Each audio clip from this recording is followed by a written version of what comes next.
അങ്ങനെ സാബുമാൻ ശൈത്യനെ പ്രൊപ്പോസ് ചെയ്തിരിക്കുകയാണ്. KP നമ്പൂതിരിസിൻ്റെ mouth wash കൊടുത്തുകൊണ്ടാണ് Sabumon ശൈത്യനെ propose ചെയ്തത്. പക്ഷേ ഇതൊരു ഡെയറാണ്, ട്രൂത്ത് ഓർ ഡെയർ കളിക്കുകയായിരുന്നു അവർ. പിന്നെ ഇത് അവരൊരു ഷോ ആക്കി മാറ്റി. അത് തന്നെ സാബുമാൻ ശൈത്യയുടെ അടുത്ത് പ്രൊപ്പോസ് ചെയ്യാനായിരുന്നു പ്രവീൺ പറഞ്ഞത്.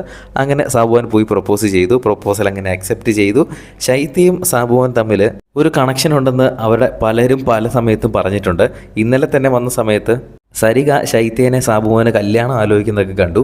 അപ്പോൾ ആ സമയത്ത് പ്രവീൺ അവിടെ നിൽപ്പുണ്ടായിരുന്നു. ഇനി അതുകൊണ്ട് തന്നെ ആണോ പ്രവീൺ ഇപ്പോൾ സാബുമാൻ്റെ അടുത്ത് ശൈത്യനെ പ്രൊപ്പോസ് ചെയ്യാൻ പറഞ്ഞതെന്ന് അറിയത്തില്ല. എന്തായാലും ഇപ്പോൾ വീട്ടിലേക്ക് ഗസ്റ്റായിട്ട് കയറി വന്ന മത്സരാർത്ഥികൾക്കൊക്കെ ഏകദേശം തിരികെ പോകാൻ സമയമാകാറായി എന്ന് തോന്നുന്നു. ബിഗ് ബോസിൻ്റെ അനൗൺസ്മെൻ്റ് ഒന്നും തന്നെ വന്നില്ല. മസ്താനി അവിടെ ബെഡ്റൂമിൽ കിടന്ന് പറയുന്നുണ്ടായിരുന്നു, ബിഗ് ബോസ് വീട്ടിൽ പോകാം, ബിഗ് ബോസ് മോർണിംഗ് ആക്ടിവിറ്റി ഒക്കെ കഴിഞ്ഞല്ലോ, ഇനി എന്തിനാണ് പിടിച്ചു നിർത്തി വെച്ചിരിക്കുന്നത്, പോകാം എന്നൊക്കെയാണ് മസ്താനി പറയുന്നത്. കാരണം മസ്താനി എത്ര നേരം അവിടെ നിൽക്കുന്നു അത്രയും നെഗറ്റീവ് ആകുമെന്നാണ് മസ്താനിയുടെ വിചാരം. പക്ഷേ മസ്താനിയുടെ ഏകദേശം നെഗറ്റീവൊക്കെ മാറിയിട്ടുണ്ട്. ആ നെഗറ്റിവിറ്റിയൊക്കെ ഇപ്പോൾ വേറെ ആൾക്കാരുടെ തലയിലേക്ക് പോയിട്ടുണ്ട് എന്നാണ് എനിക്ക് തോന്നുന്നത്. എന്തായാലും ഈ ഒരു സീസൺ 7 വിന്നറാകാൻ പോകുന്നത് ആരായിരിക്കാം? താഴെ ഒന്ന് കമൻറ്റ് ചെയ്യുക. കൂടുതൽ അപ്ഡേറ്റുകളുമായി വീണ്ടും വരാം.